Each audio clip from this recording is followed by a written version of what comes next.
Okay, so we are recording now, and I would like to be the final lecture on the murder of Roger Ackroyd, the text that is, and I'll follow it up with one, maybe two discussions on the important issues of the text.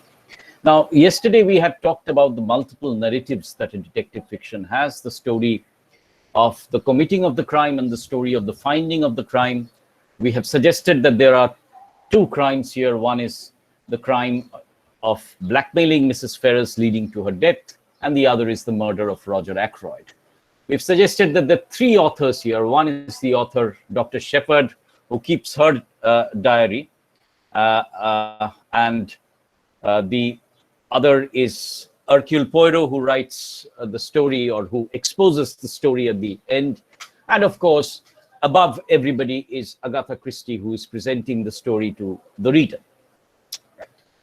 Now, what I'll do today, and I've suggested that, we looked at the milieu of the stories, we've looked at the question of morality in the stories, and we've also talked about the ways in which Agatha Christie creates the unreliable narrator. We've looked at the spaces, the summer house, and Roger Ackroyd's study. We've looked at the major clues, the dictaphone, for example, the technology that is used, the chair which is removed, which was there to conceal the dictaphone. And we've also looked at the telegram, which is a very important evidence in the text, which cannot, not the telegram, I'm sorry, the telephone call to Dr. Shepherd, which cannot be explained. Now, we've also talked about detective fiction as creating several red herrings, that is to say, the ways in which suspicion is projected on certain individuals, and finally, out of this sense of confusion, with his application of the logic and correct inference, Hercule Poirot can detect the true criminal, right? Now, these are the segments of the text which I find interesting, and which I think creates the structure through which the missing links are generated, the ways in which the lies are exposed, and therefore the final criminal is apprehended. Right. Now, the first quote that you see there, which I'm projecting here, is the conversation, right? And the secretary, Raymond, says, it was Dr. Shepherd who was with Mr. Ackroyd. I thought the fragment struck me as distinctly odd. The exact words were, as Mr. Ackroyd was speaking, the calls on my purse have been so frequent of late that I fear it is impossible to accede to your request. Now, this is an important clue for Hercule Poirot, who will suggest that one does not speak so formally in this way to an acquaintance. It is only when one is writing a letter or dictating a letter that such a syntax or a sentence structure is used. Therefore, in that sense of the term, Hercule Poirot is pointing, and immediately, Raymond is the one who points out that a dictaphone was supposedly ordered for, but Mr. Ackroyd did not finally purchase it. But the truth remains that this points Hercule Poirot to the existence of the dictaphone. Right. Now, the most important thing that saves Dr. Shepherd to a certain extent is the red herring that Flora Ackroyd throws up, saying that at 9:30 p.m., Mr. Ackroyd told her that he was not to be disturbed. So, 9:45 or 10 minutes to 9, the murder has actually happened. But Flora throws a red herring when she says that, Roger Ackroyd was alive at 9:30, right? So, ultimately, what Poirot suggests is that Flora had gone to Ackroyd's room, taken some of the money that was lying there, and was coming down the stairs when she saw Parker. And when she saw Parker, she put her handle on the door and pretended to come out. So in order to conceal one smaller crime, she has provided the criminal with a greater alibi. And that is the lie that Poirot very sympathetically exposes, right? And he says, what it depends on what she was doing there, does it? You mean the money? Hang it all, you don't suggest that it was Miss Ackroyd who took the 40 pounds, right? Money, life was not easy for mother and daughter. You see, one of the things that Poirot shows, and this is very interesting, is a sense of empathy for the minor crime, and a great sense of revulsion towards the murder. So in a certain way, there are gradations of crime within the detective novel. Something which is a petty theft done because of exigent circumstances, somebody who's taking a few drugs, but then there is something which is of a major nature, which is murder, for example, poisoning, for example, which fundamentally takes life away and poses a greater threat to order. Now, in this circumstance, ultimately, Flora breaks down and confesses to Hercule Poirot that she did not see Mr. Ackroyd at 9:30, right? And Flora says, I hate myself when I think it of. That's what brought us together, Ralph and I. We were both weak. I understood him, and I was sorry because I am the same underneath. It is interesting, that the young in Agatha Christie's fictions recurrently are presented as trivial, weak, character information, somebody who has not realized their potential, whereas the detective is the middle-aged man or the old lady. So it is in the sense that in Agatha Christie's fictions, very, very paradoxically, youth is seen as a time of weakness and frivolity. If you take a look at one of Agatha Christie's novel, The Body in the Library, it is once again that the young are in love, but the young take decisions which are not very mature, as it were, which are not very well thought out. So in a certain way, Agatha Christie's fictions talk about youth as a time of indiscretions, youth as a time of committing foolish actions, right? And it is thus that Flora Ackroyd suggests that Ralph and she were somewhere weak in character. Contrast this to somebody like Major Blunt, who has been exposed to the Orient, who has been a hunter, who has functioned as the army. And therefore you see that Agatha Christie has a certain hierarchy where the young are seen as weaker in character and constitution, taking indiscreet decisions, whereas the older people are more mature and handle things far more suavely, right? Now, this is the first heading, therefore, red heading, Flora Ackroyd's lie, which Hercule Poirot must ferret out. Hercule Poirot must dig out from the body of evidence. Now, there is another, there's another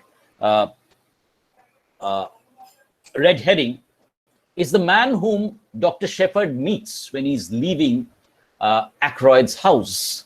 And this is the young man who has come to meet Miss Russell, her son, in fact, Charles Kent, right? And Charles Kent is somebody who's almost arrested for the crime, but is found out that at the time of the crime he was at a pub, therefore he's released. But his existence within that house or in the vicinity of that house remains a mystery to be explained. And it is suggested that Charles Kent was the man who called Dr. Shepherd, right? And then it is Miss Russell who then sort of confesses that Charles is her son. So this is the second red heading. As the mother says, no one has ever known, it was long ago. in Kent, I was not worried. So he took the name of the county as a surname for his, I understand. I got work. I managed to pay for his board and lodging. But it turned out badly. He drank. He took to drugs. I managed to pay his passage out to Canada. So once again, you see the younger Charles Kent is not somebody who has handled his situation maturely and is therefore somebody who has turned out badly. Once again, that point I was making, that the young in Agatha Christie's fictions are very often weak in character. Right. So Kent comes to the summer house, confronts his mother, demands money, and has an altercation. Right. He was rough and abusive. I had brought with me all the money I had, and I gave it to him. We talked a little, and then he went away. What time was that? It must have been 25 minutes past 9. Which way did he go? Straight out the way he came, by the path that joined the drive, just inside the lodge gates. So once again, before proceeding to the truth, Hercule Poirot must eliminate the possibility of Charles Kent as the murderer. If you remember, তোমাদের মনে থাকলে আমি তোমাদের দেখিয়েছিলাম Descartes' method, right? What did Descartes say? Descartes said that for something to be considered true, you have to eliminate the fact that other facts can be true. So if X is not true, if Y is not true, if Z is not true, then only A must be the truth, right? So the method of Hercule Poirot is to eliminate one by one the red herrings so that he can arrive at the true criminal. This is his method, right? He talks about methods. He talks about squares, if you remember, not circles. So these are the squares he eliminates so that he can zero in upon the truest square. Now, the third red herring and the most important red herring is that of Ralph Peyton, who is supposedly the murderer. All evidence points to him. He is also an absconder, right? And then comes Ursula's story. Ursula, who is the parlor maid, who ultimately confesses that she and Ralph were married and that they had met at the summer house on that particular night. So Ursula comes in and suggests that Ackroyd had dismissed her because he had alleged that she was trying to feed off Ralph Peyton's inheritance and property, and therefore they had ultimately married in secret and met in secret at the summer house, right? So the same evening, Ursula met Ralph by appointment in the small summer house, stealing out from the house by the side door in order to do so. Ursula reproached Ralph with his duplicity. Ralph charged Ursula with having irritably ruined his prospects by her ill-timed revelation. They parted at last, right? And then, let me just put this a little separately. So the third red herring is also cleared, that Ralph indeed had come to the house, but he had not come to meet Roger Ackroyd. He had in fact come to meet Ursula Borden. Therefore, one by one, the suspects are all being eliminated. Now, the next extract that I have chosen talks about writing the story. And this is a story that, is being written by Dr. Shepherd, the journal that he writes of the investigation. Right. Now, this is where I would ultimately suggest that the ingenuity of this particular novel lies. That Agatha Christie has taken the convention of detective fiction, that there is a narrator who is not the detective. That narrator is a scientific individual, a doctor, who is recording the exact time and minute of the crime. the exact time and minute of the alibis of the suspects, yet ultimately whose writing proves to be unreliable and false. So he's trying to write a narrative, a false narrative, where Ralph Payton becomes the criminal. Hercule Poirot must demolish that narrative, must overwrite that narrative so that Dr. Shepherd turns out to be the criminal. So there is, I would say, multiple narratives coming into the text, one overwriting the other, and thereby reaching the final narrative of truth, right? So he says, Hercule Poirot says, you have written down your impressions of the case. Let me see them this instant. I hope you won't mind, I stammered. I may have been a little personal now and then. And then he produces this untidy pile of manuscript. With an eye of publication in the future, I had divided the work into chapters the night before I had brought it up to date with an account of Miss Russell's visit. So ultimately, you see, it's very ironical that Dr. Shepherd has maintained a memoir of the case, and he wants it to publish, putting Ralph Payton as the criminal and therefore hanging him for his own crime, right? It is this process of overwriting the story that Hercule Poirot starts. And then comes finally the false advertisement that Hercule Poirot puts in the papers, which brings out Ralph Payton. It is literally called smoking out this individual and ultimately locating him through Dr. Shepherd's sister at an institution for the mentally challenged. And then comes Ralph Payton's narrative. Dr. Shepherd has been very loyal, and you see the irony at every point, that Dr. Shepherd is the one who had come to meet him. Dr. Shepherd had come to meet him, but only to steal his boots.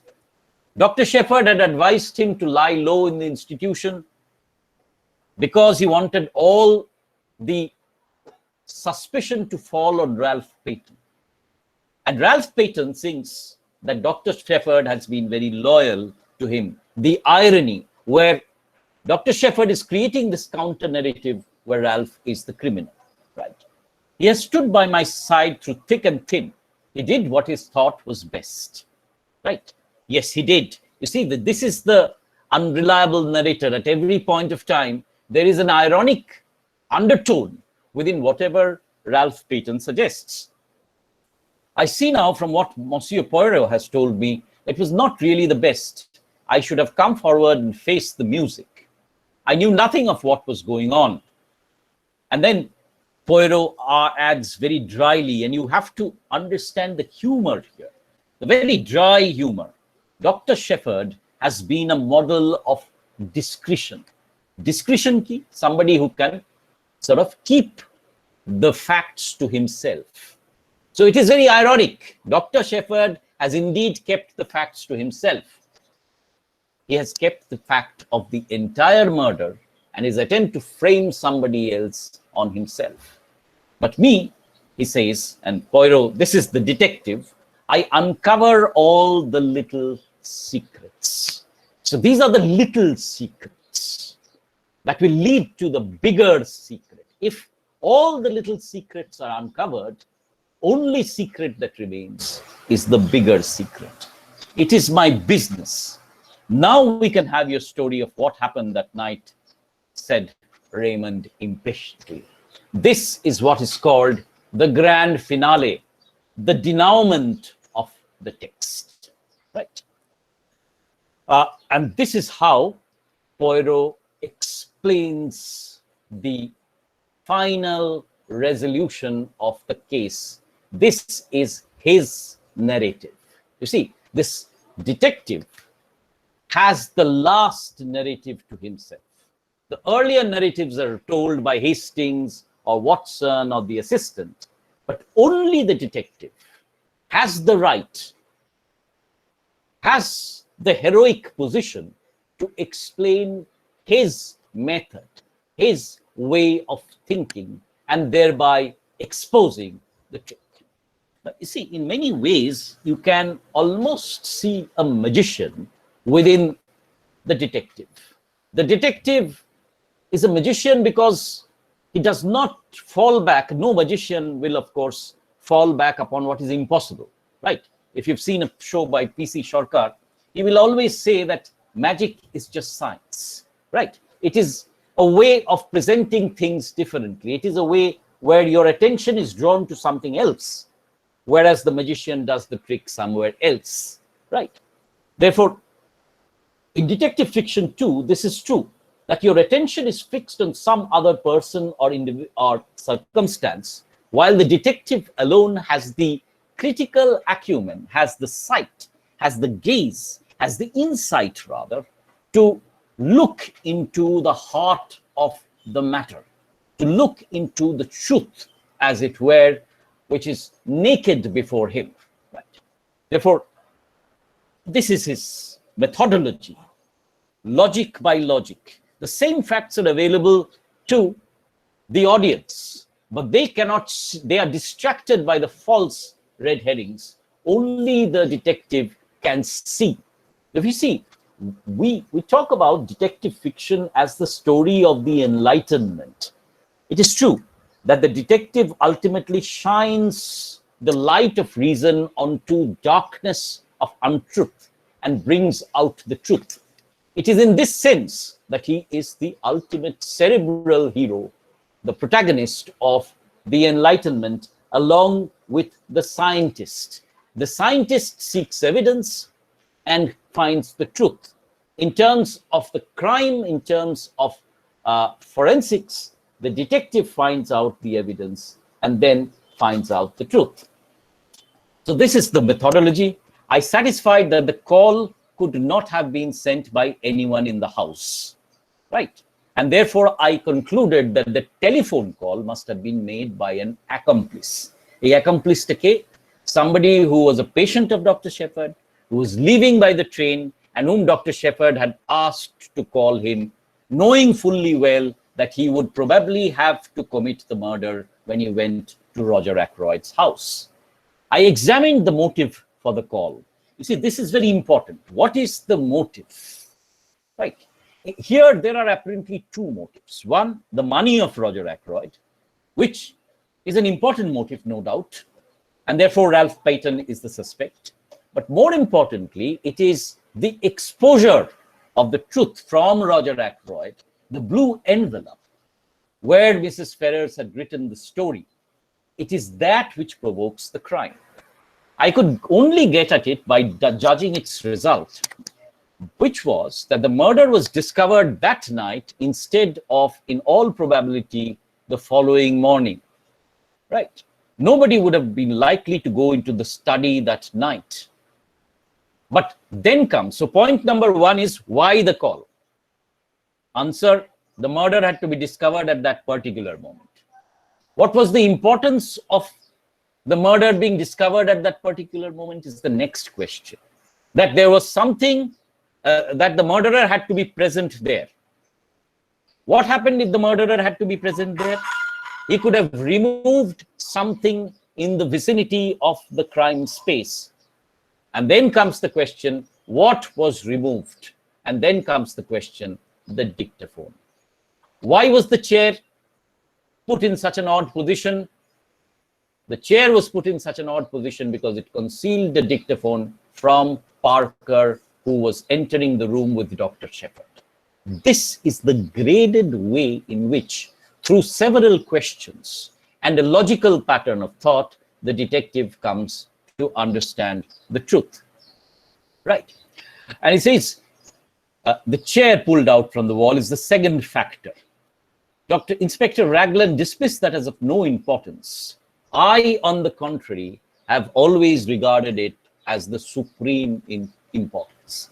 So that is where the detective's ingenuity lies, in understanding what is a valid clue and what is an important clue. Right? And therefore, sorry.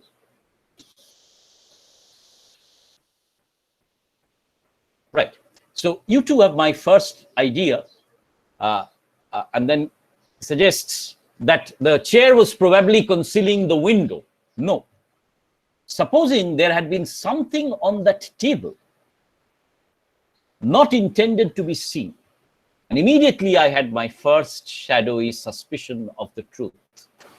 I had no inkling of what that something might be. So you see, point by point, the detective is progressing through his method.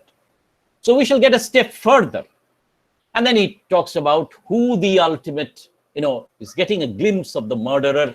Who is the murderer? A person who had the opportunity to take these shoes of Ralph Paton's from the three boars so that he could make false footprints. The murderer had been must a person who had the opportunity to purloin that dagger from the silver table.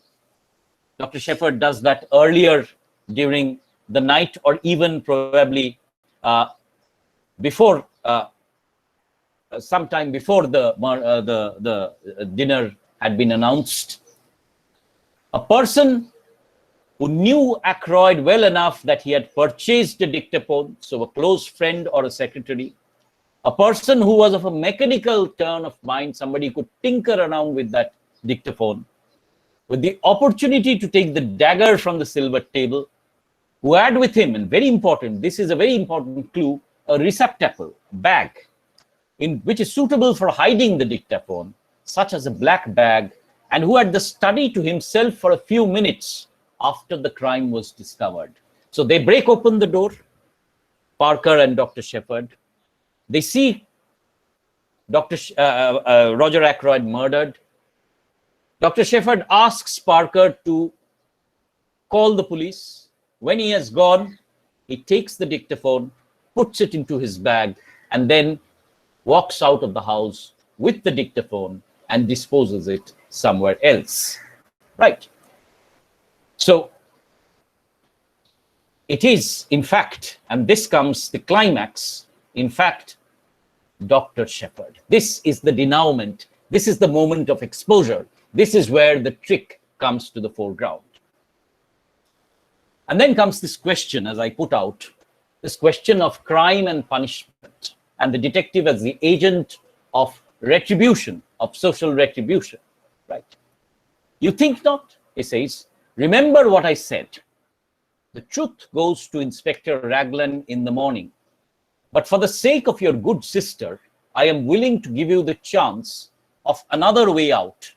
There might be, for example, an overdose of a sleeping draught.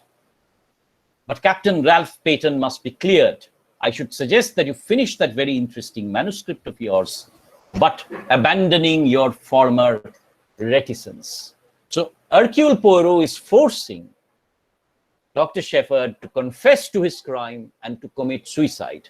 Now, you see, you might find it reprehensible. You might say, why doesn't Hercule Poirot just bring the murderer to the police? He could have done so, but these are the gray areas of morality that the detective fiction travels. The police, for example, would not have given him this opportunity. But the detective is both within the law and slightly outside the periphery of the law. He has to see that crime must be punished by adequate punishment, and the adequate punishment for death is death. And therefore, he offers him a way out. The police, on the other hand, would have been forced to arrest Dr. Shepherd and put him on a trial. But Poirot thinks not about Dr. Shepherd, but about his sister and the great ignominy that would fall upon the family. Therefore, he offers him a way out. But at the same time, the deal is that the crime must be paid for, and the payment of death is death, right? And then, are you sure you're quite finished? It is true that there's one thing more. It would be most unwise on your part to attempt to silence me as you silenced Mr. Ackroyd. That kind of business does not succeed with Hercule Poirot, you understand. My dear Poirot, I said, whatever else I may be, I am not a fool. So a cardinal rule that the detective cannot be harmed, and Dr. Shepherd suggests that he is no fool. He knows what decision to take. Right. Okay, so poor old Ackroyd, I'm always glad I gave him a chance. And this is the final narrative where the truth is unveiled by none other than Dr. Shepherd. He accepts, generally in every detective story, the criminal breaks down at the end and confesses to the way of his crime. So he tells his own story of how the crime is committed, but Dr. Shepherd has to write it down. And he says, didn't I subconsciously realize it was my best chance of getting him not to read it? His nervousness that night was interesting psychologically. He knew danger was close at hand, and yet he never suspected me. Unreliable narrator now discloses his true identity. The dagger was an afterthought. I had a little weapon of my own, but it occurred to me how much better it would be to use a weapon that couldn't be traced to me. I suppose I must have meant to murder him all along. As soon as I heard of Mrs. Ferris's death, I felt convinced she would have told everything before she died. I thought he perhaps knew the truth, but he couldn't bring himself to believe it and was going to give me the chance of refuting it. So that is why he was persuading Ackroyd to read the letter in his presence, which he did not, and therefore he was left with no option. So I went home and took my precautions. The dictaphone he had given me 2 days ago to adjust. So all the clues are now being tied up. Something had gone a little wrong with it. And I persuaded him to let me have a go at it instead of sending it back. I did what I wanted to and took it with me in my bag that evening. So now you come back to that passage which we discussed yesterday. Dr. Shepherd, with his hand on the latch, pausing at 10 minutes to 9, thinking whether he had left anything undone. And you see what a sinister meaning that now has, that he has committed the crime and is looking at whether he has left any evidence. Right. I am rather pleased with myself as a writer. What could be neater than the following? The letters were brought in at 20 minutes to 9. It was at 10 minutes to 9 when I left him, the letter still unread. Therefore, he's repeating his lines. And the letter is still unread, but now you know the truth because he has murdered him. I hesitated with my hand on the door handle and wondering if there was anything I had left undone. All true, you see.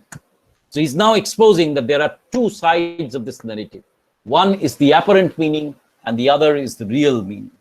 But suppose I had put a row of stars after the first sentence. I had left undone. What would somebody then have wondered what exactly happened in those blank 10 minutes?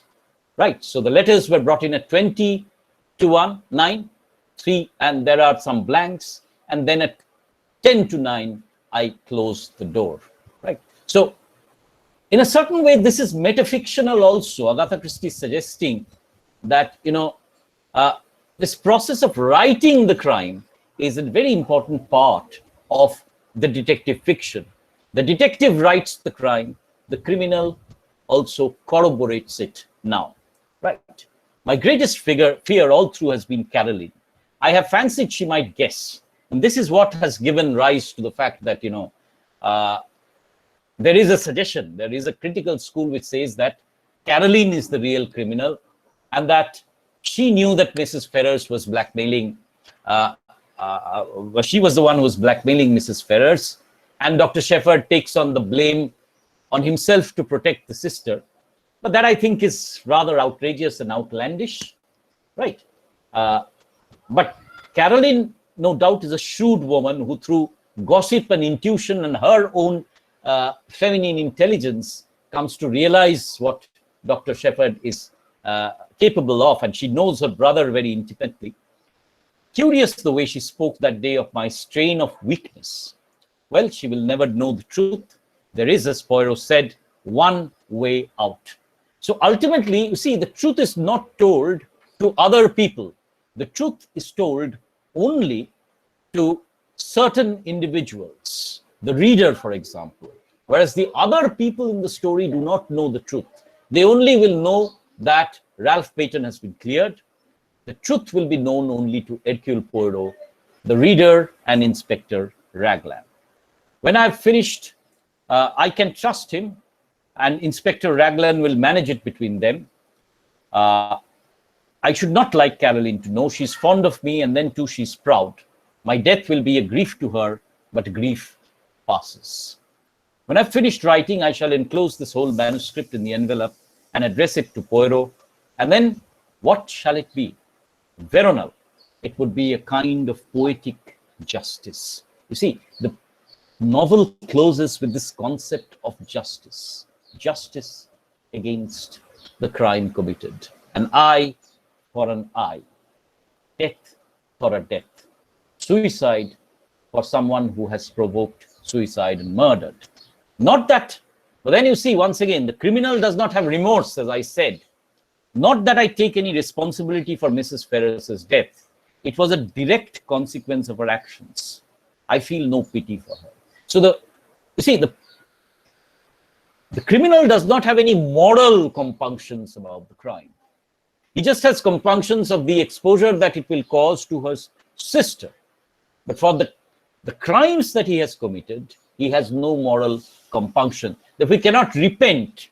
And therefore, it is the duty of the detective to put the criminal down, as it were. I have no pity for myself either.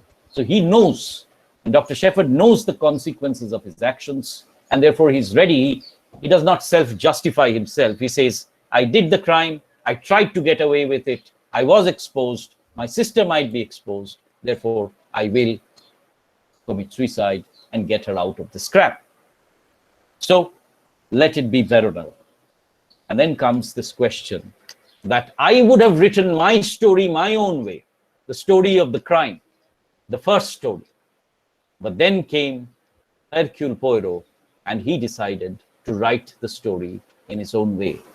I wish Hercule Poirot had never retired from work and come here to grow vegetable mallows. That then, friends, is the story of the murder of Roger Ackroyd. It is one of the most important Agatha Christie stories, with a twist in the tale, as it were, which uses the genres of detective fiction, but then turns it inside out, reverses many of the conventions of detective fiction there are, and therefore it is unique in a certain way, right? Just as unique would be the murder on the Orient Express, where the crime would not be committed by one man and his accomplice, but by 12 individuals. Just as, in the way in which the ABC murders would be a unique novel in the sense that one crime is committed so that the third crime can be planned and committed. Serial killer was killing for the third crime, not for the first one, right? So throughout her career, throughout her literary career, Agatha Christie was working and exploring ways in which the horizons of detective fiction, the conventions of detective fiction, could be challenged, broadened, and experimented with. Now, the murder of Roger Ackroyd, as you know, is the third of her major texts, and therefore this becomes, very unique in the sense that it is the first of these experiments with the form. At the same time, she has largely followed the conventions of detective fiction. She has created the detective as unique, slightly humorous, slightly comic, yet ultimately a kind of a superhero who is distinguished by his unique appearance, his moustache, his bald head, his little gray cells, but distinguished most importantly by his ability to reason, by his ability to cast light on crime, and thereby create a paradigm where rationality remains the only way to discerning the truth. It is with that I would like to end this discussion. I would, of course, take any questions if you want me to answer. Right. তোমরা যদি কিছু জিজ্ঞাসা করতে চাও, please unmute yourself and ask.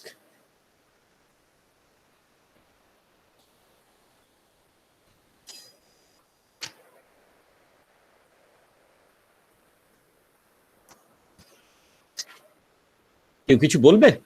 শুনতে পাচ্ছ তো সবাই?